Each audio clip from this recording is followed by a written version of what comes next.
technology company. We're not a transportation company. We don't own any cars and we don't employ any drivers. And there are two sides of the app with Uber. First of all, for riders, for people who are looking to find a driver in their city. And secondly, for drivers, for entrepreneurs who make use of our technology to help them grow and scale their small businesses. We're fully compliant with all relevant taxes, all local laws. It's something which is very important to us operating and doing business here. And then to driver partners, I think they go through a licensing process, the vehicles are inspected, they have insurance. Is there a difference in terms of paying a levy for a station in a taxi rank? Yes, there is, because there's no need to rank.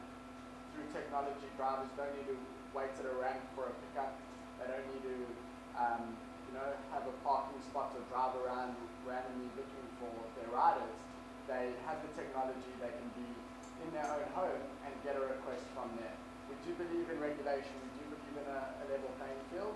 Are there some differences now? Yes, there are, but we don't feel it creates an unfair advantage. And a lot of those differences are actually self-imposed, given the way that the taxi industry operates with ranking stations.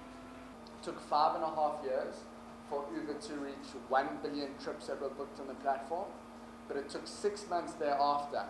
So in June of 2016, there were actually 2 billion trips hit on the platform. So it just gives you a sense for how exponential the growth is. That it took us 5.5 years to get to 1 billion trips, but just another 6 months to get to 2 billion. And from a growth perspective, we've noticed a similar thing in Accra and across the other cities where we operate on the continent. We're now in over 450 cities around the world, over 70 countries, and over 1 million driver partners. The other big point here is, if we look at this with the lens of sub-Saharan Africa, we're in 12 cities, 6 countries, and there are over 20,000 driver partners on the platform. So again, just to talk through some of the safety features in more detail, all drivers on the platform go through a screening process. We can chat about that in more detail if you guys have questions later. You know your driver, as I mentioned, all the driver's details appearing in the application.